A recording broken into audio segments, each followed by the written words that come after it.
Hey girl, welcome to On My Mark, your weekly transformational podcast designed to motivate, empower, and inspire to aspire. Yes, in that order. I am your host, Ravimber C, and I'm a speaker by passion, philanthropist by purpose, and a Zimbabwean by tradition. I want to let you in on a little secret. This isn't your typical motivational podcast. This right here is transformational. So join me every Tuesday for your weekly dosage of inspiration. Hey girl, and welcome back to another episode of On My Mark. Listen, we are on episode number 5.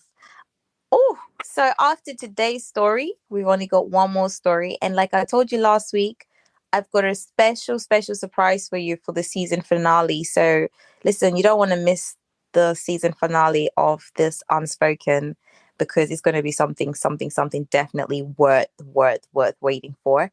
But I'm going to tell you all about that on next week's episode. I promise. I know I said last week I'll say it on this episode, but this week I promise I'm going to tell you on next week's episode. So last week we had a young woman who was on here, and her story was about a child raising a child.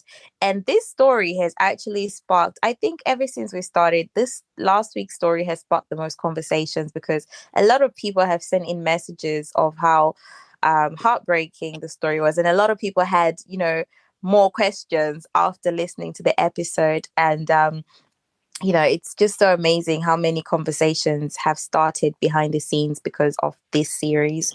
And I can only just continue to thank every single young woman who has come on here and shared their story with us. So as we continue on today, we have another young woman who's about to share her story about early marriage, or her marriage life, or journey, as she may call it. But I'm not going to say much more. I'm just going to let her have the floor. Hello, can you hear us? Hello. Of course, I can hear you. How are you doing? I am doing well, thank you. Thank you so much for coming on. We are so excited to have you, and we just cannot wait to just listen and take in everything you have to share with us. Definitely. Thank you for having me on your platform. So whenever you're ready, you can just begin. Much appreciated. Like you said, I'm here to talk about my marriage, my journey in marriage thus far. So it seems like it could have been a perfect love story, but I think it was the imperfect love story that was made perfect, if I can call it that. Some years ago, back when I was in school, I met a young man on a random trip to the store. I bumped into him. I had actually come into some trouble, not bad trouble. I had just, I had enough money to do just one thing, but I wanted to do two things, and he came to my rescue. So, one thing obviously led to another, and we ended up talking more than usual until we started dating. And we dated for just a short while, because that particular year, I had dubbed myself, I'm in school. I am not going to be in relationships. I don't want any distractions. I'm going to focus. But it just so happened that I met this young man who was ever so nice to me, and it led into a relationship. But that's short because I remembered what I had promised myself, and the promise was focus on school and nothing else but school. So that time around, nothing much happened, pretty much. I think we dated for about 4 or 5 months, and then we broke it off. I didn't see him for 3 years. Basically, 3 years later, we reunited and we started dating again. This time it was a lot more serious. It was a lot more focused. Both of us had matured into, I think, better people. I was happier at that point in time. I was ready for a relationship. And he had really changed some of his ways that I was not really happy about at the time that we dated 3 years back then. So we got into a relationship with a clear view of what we wanted. We were very open to each other in the beginning, that this is what I want from you. This is what I want from you. This is what I expect. And it made things go so smoothly for us. Every single day we would try and spend it together. And as we made our plans, we shared each other's vision. We shared our, if I can call it, a 5-year goal. Those 5-year goals that you plan with people. We shared that with each other.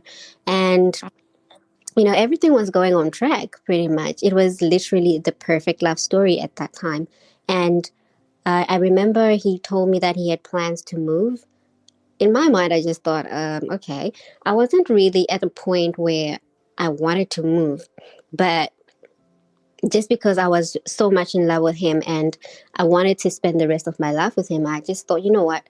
Some of these things happen in life where changes need to happen. So I made myself ready for that change. And we started planning on moving together. But obviously, he had to take the head start because he's the one that had the vision and he had to move so that he can pave the way. So, this was all happening at the same time when we were now starting a life together. We were now preparing that journey.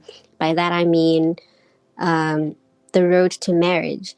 He had already shown his intention. I had already introduced him to my family, and he had done the same. So, we became a known couple. Basically, it was no longer a secret. It was very much open. My friends knew about it. They were so happy for me, basically because they knew what had happened in my previous relationships. So this was genuinely, that puppy kind of love that we had, and it grew into something that was so beautiful. So we started planning the wedding when he had already left, and he came back obviously for the wedding. So, like I said, everything, we were literally taking everything on the list that you could think of in terms of a relationship. Every stage that we walked through, every road that we walked past, we were walking smoothly. I mean, what could go wrong, right? So, after the wedding, it was just a no brainer. Husband and wife should live together immediately, right? So, we then had the wedding, had our mini honeymoon, but it was quite short because the plan was he's going to go back and I'm going to join him soon after he's there, possibly in the next 1 month or so. Then COVID hit. Nobody expected it to last as long as it did because we thought it's just one of those. For example, the Zika virus, I mean, it was a phenomenon that was known to have stemmed from Brazil and it was spreading all over the world. But after a while, it just disappeared and we never heard of it again. I Mm-hmm. just thought it would be like your Ebola. It's just, it's talked about whenever it's on the rise, whenever it's spreading. And then after a short while, we just don't hear about it no more. So that's the same thing I thought. I never thought anything to it. Um, we would discuss it at my workplace a lot about how it was spreading, how it was affecting people, how it was killing people. But never did I think that it would affect my marriage. But it did. So I thought, okay, first month, I can survive. I mean, I'm going to join my husband very soon. Once this COVID thing is over, I will be with him and everything is going to be back on track. And I'm sure he thought the same as well because we continued with our plans. Second month, COVID is still there. COVID is on the rise. People are dying. Families are being separated. People are losing each other. Loved ones are losing each other. And I'm just thinking, okay, all I need is to be where my husband is. But it wasn't happening. Third month, fourth month, fifth month, okay, I started getting concerned. And it wasn't only me, it was even those around me. So what happened is when I got married, I had to go back home because I had nowhere else to stay. The idea was once I get married, I move to where my husband is. But nope, that's not how it happened. I got married and I moved back home with my parents. So they were those that were around me. They were also concerned to say, okay, we see how this virus is becoming from an epidemic to a pandemic. We don't know what's going to happen. So at that point in time, so many countries had their borders closed. You couldn't travel anywhere, basically. The vaccination was not yet there in the first year of COVID. Nobody knew what was going to happen. It was just, what was being talked about is how fast it spreads and how much people were dying of it. So there was that happening in the whole world. But in my world, there is this gap between where my husband is and where I am. And how do we bridge it with this virus that's there. So, everybody would ask me, when are you going? And Mm-hmm. it became so hard to answer that question because you're asking me a question that to me is really stupid because the borders are closed internationally. It's not only known to me, it's known to the whole world because it's being talked about on the news. It's being talked about on radios, be it TV, be it, your favorite talk show, they're talking about it. It was world news. So that made me realize there were certain people that would just literally just want to possibly rub salt to the wound. And this wound started small, but it began to grow bit by bit. Possibly towards the end of the first year of COVID, that was 2020, the only way I could find solace was to visit his family.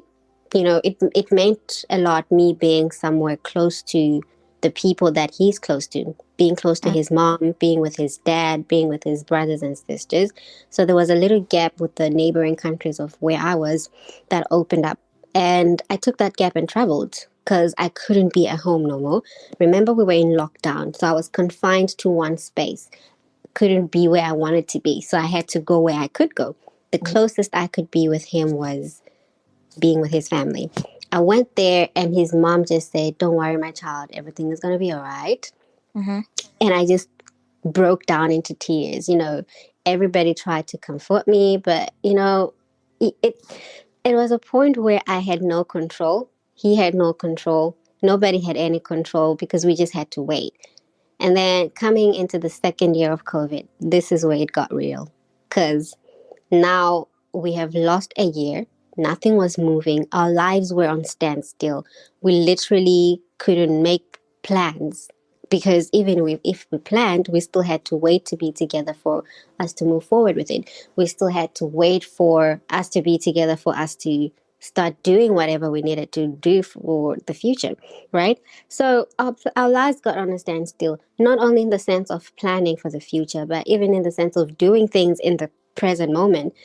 I would get invited to places where I would be surrounded by couples. And it's like, you're telling people I'm married, but where is husband? Mm. Husband is far.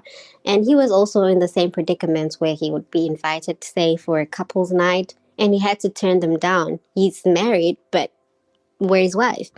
And at the same time, we couldn't go to single people events because I'm married. So it just became very difficult for us to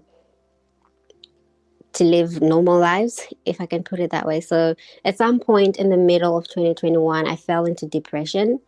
I never really speak much about this, but I actually did. I got to a point where I started cutting people off, especially like the minute you ask me, when are you going? You're cut off. Like, I don't need you in my life, stressing me out on top of the stress I already have.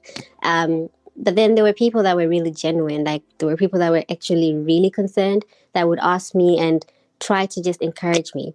But yeah, like I was saying, I fell into depression. I cut people out. I would get phone calls, my phone would ring, and I would literally watch it ring until the person stops. Um, People would send me texts, I wouldn't respond. Weekends would come, I would spend the day sleeping in.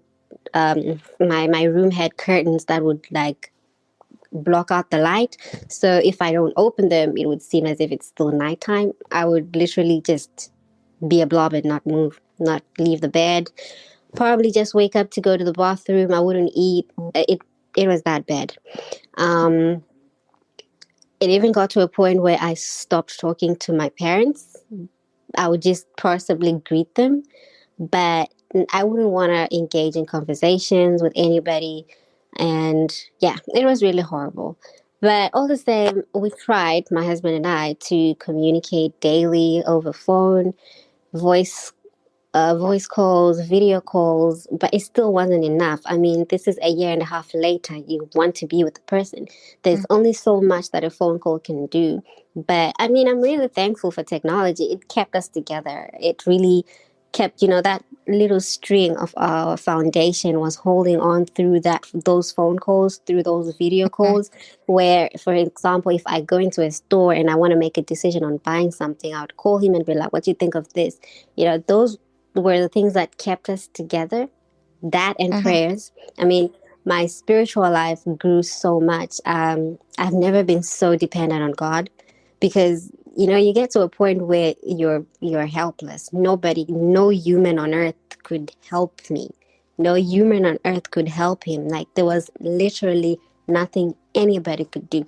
Only a higher power had to Mm-hmm. do it. So it was a long wait. 2 years later, we found ourselves still not together. But thankfully, the vaccine came through. I had to get vaccinated in order to travel. I got myself ready for whenever the time comes when borders would start opening and got everything ready, prepared. And I just kept quiet. I never told anybody about where I stood in terms of traveling. And then one day I was literally just in my room and my husband sent me a screenshot. It was a screenshot that said borders are opening on this day. Mm. And you know, it was it was quite a shock to me because all these other time we had been waiting for that message. We had been waiting for that news and it never came, and all of a sudden unexpectedly it came. And I doubted that screenshot so much. I doubted the news so much because I was so prone to receiving bad news. I was so prone to things just worsening. So I couldn't believe it. And I didn't get excited, honestly. And he's like, maybe you should buy your ticket. I'm like, do you think I should? We really kept going back and forth doubting this news. So I took a leap of faith and I just purchased my ticket and I kept quiet. And I told my parents, and they were ecstatic. They were so happy for me. I started packing my bags and literally getting things in order. And literally walking with my fingers crossed, like, God, let this be it. I mean, I'm ready. I need to go now. And then came a time where I had to kind of let some of the close family members know that, hey, I could be going now. Mm-hmm. So, I did that. I planned I had planned everything on how I was going to execute telling them, because the idea was not to say it directly. For example, hey, I'm leaving on this day. So I tried to make it in a way where I'm giving you a hint so that when it happens, you can be like, oh yeah, but she kind of hinted. So I just went, there's things that are happening, and possibly if it all goes well, I might be leaving. And they were so happy for me. So I'm just gonna try and paint the picture. I'm in somebody's house.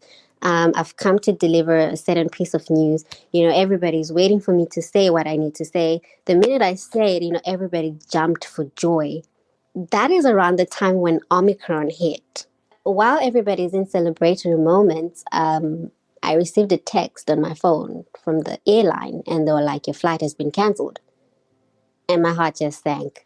So imagine I've got a smile on my face, but I'm bleeding inside. Like, what has just happened? I've just told people that I'm about to leave, and this happens. Do I tell them? I was honestly in a state of confusion. I couldn't stay there a minute longer.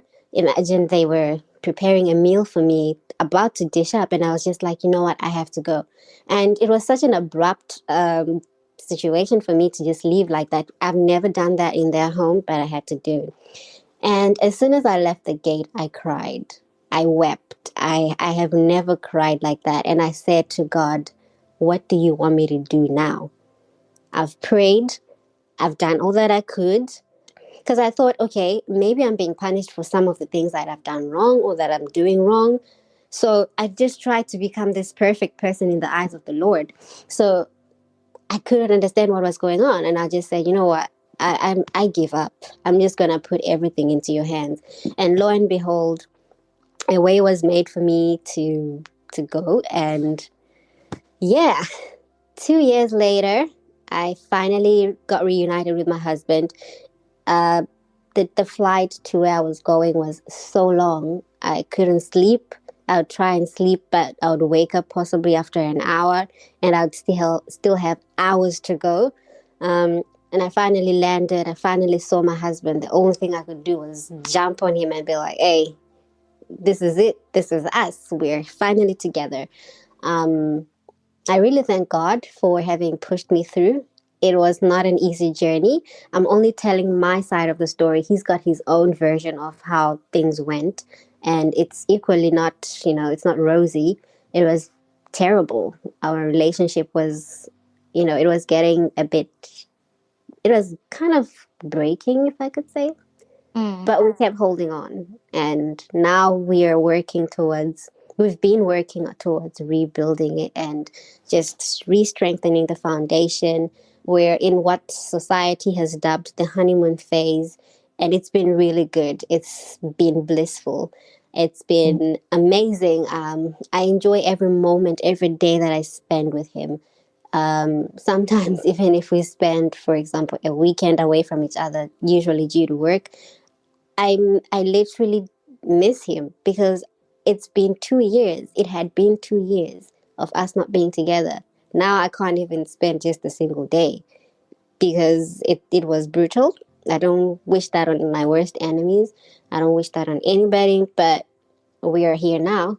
So yeah, that's my story, and that's why I call it the imperfect love story, because it was a bumpy road, but yeah, marriage is beautiful. Wow. Do you know what? I've just been smiling just listening to your story, especially that final story, because I'm just like, marriage, you make marriage sound so beautiful. And I know you guys went through the struggle and the strains, and everyone always says no relationship is perfect, and there are struggles that you will face, but it's just so beautiful just to narrate you and your husband, the love, the reconnection, the rebuilding. I'm just like, oh, I am so here for this kind of love. First of all, thank you so much for showing us a different side to just marriage, because there's so many people breaking up left, right, center. This person's broken up with this person's divorced with this person. Do you know what I mean? There's so many stories in the news on social media about people like breaking up, but they don't share enough stories about the marriages that are thriving, and I'm like, there's equally, if not more, happy couples out there in the world than there are the Yeah. unhappy ones. So it's just a breath of fresh air for you to come on here and just like tell us the imperfect, what did you call it, the imperfect story? Imperfect love story. Yes. Okay, so I mean, I've just got a few questions from what you've said. Things that you mentioned at the beginning was that when you first met your now husband, that you guys did was you spoke about aligning your expectations, you spoke about your Right. visions, you spoke about your goals, to really tell each other like, okay, this is what I expect, this is what Mm-hmm. what I want, this is what he wants, this is my vision. Do you feel like that is a important conversation to have before you get married to someone? Definitely, because you don't want to have surprises midway when you're already into it, when you're already locked in. So it's really good to just have a rough idea of how things are going to be, although things change, because trust me, they will. And some people don't tell the truth, but it's just more like a glimpse into the future. Not a clear glimpse per se, but it's a good rough idea just to have to say, okay, on paper, are we on the same page? If you understand what I'm trying to say. So Mm-hmm. I think it's a very important conversation to have, because it kind of paves the way as to how you're going to move forward. Because you can't be pulling different sides. You have to be going the same direction, pulling with the same strength, and that's how you're going to row your boat. Just imagine being on a boat and you're rowing different sides. Is the boat going to move forward? No. It won't. So that's the importance of that conversation. Okay. You mentioned like things change, and Mm-hmm. obviously you guys got married, and then there was a 2 year gap when you basically were not together, even though you did speak every day. So do you think now that you're with your husband, has he changed? So ideally, he still is the same person, but some of his interests have changed, or they changed along the way. Because remember, we met in a certain continent, and then he moved to a different continent, and the way things are done there are different to the way things are done where I was. So that little transition kind of made him, not him, but made certain things that he liked or that he did change. So when I came to join him, I noticed these changes and I slowly had to kind of adjust. Mm-hmm. Whereby, had I noticed the changes when I was still back home, it could have been a problem because I wouldn't understand why the changes are there. But so basically, when change happens in your absence, it doesn't make sense and it could lead to a problem. But when change happens in your presence, it's easier to adapt and adjust with it. I like that. I'm taking notes, by the way. I like that. I just wanted to know, like, so as a young couple, especially putting the whole long distance relationship thing now into play. He's in another part of the world. You're young. Yeah. You're in another part of the world. Yes, you've just got married, but then there was the whole distance thing happening. How did you deal with distractions, you personally? Um, I blocked people out. Like I said, it was also part of being depressed, honestly. But I tried to limit my associations with people. So I didn't go out that much. I would still treat him like a husband. So in many instances, if I wanted to go anywhere, I would let him know about it. And if I sensed that he was a little hesitant, I wouldn't go. Or if I tell him, if I'm going to go with so and so, is that okay? And he would find it better for me to go with somebody else, I would do that. So I pretty much blocked out any associations with people where he wouldn't be comfortable with me going. So I tried my best to treat myself as if he was there, if you understand what I mean. So I wouldn't just go out without telling him. So even if he's asleep, I would send him a message and say, babe, I'm going wherever. So if by any chance you call me and I don't answer, that's where I am. Or just letting him know that I'm safe, I'm at this place, I'm with so and so that he always knows where I am. And honestly, he would do the same. I mean, um, I tried not to think too much to it, but I gave him that trust to say, okay, if he tells me he's wherever, that's true. And I mean, we also gave each other pictorial evidence. If I say I'm wherever, I'll just take a screenshot or take a snap and be like, hey, look who I'm with. And he would do the same. And that just put both of us at ease to say, okay, this person is safe. They're with family or they're with friends that I know of. Or if it's somebody new, then you explain who the person is. So, yeah. Thank you so much. Honestly, it's been so enlightening just to know that, you know what, they young, thriving, happy couples out there, and people shouldn't give up on love because love is real. And when you find the right person, like you and your husband, you found each other, it worked, even though you went through a phase where it was not ideal. But because of the love and the vision that you both shared for wanting the same thing, you worked through it, you persevered through it, and look at you where you are today. So I just find that so encouraging. Before you go, do you have any words that you have for a young couple or a young couple looking to get into marriage, or someone maybe in a long distance relationship and struggling, holding on the way that you are holding on? Any last Yeah. that you can give us? Um, Definitely. I would say always put God first into your marriage or relationship. Whatever. In fact, let me not generalize it to or confine it just to Christianity. Whatever your religion is, whoever you worship. Um, so in my case, I worship God. So I'm gonna say put God first, worship Him, and let Him be the center of your relationship. Because I am reminded of a scripture that says, "A corded a three-folded cord is not easily broken." So it's you, your partner, and God. When you're intertwined into a three-folded cord, it's not easily broken. So your marriage, your relationship will not be shaken for as long as God is the center. Wow, wow, wow. I love that. I Yeah. absolutely love that. Well, thank you so much for coming on my mark. So join us again next week. Next week is our final. Ooh, next week is actually our final story. Oh, we're gonna have the last young woman who's gonna come on. So yes, that next week will complete our 6 weeks.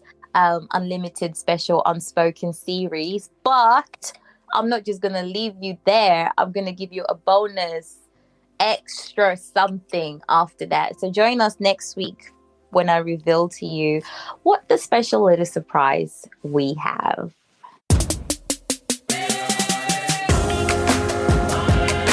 Join us again next week as we continue to transform and win. Be sure to subscribe on our website onmymark.co for weekly exclusives and giveaways. Until next time, on my mark, get set, let's go.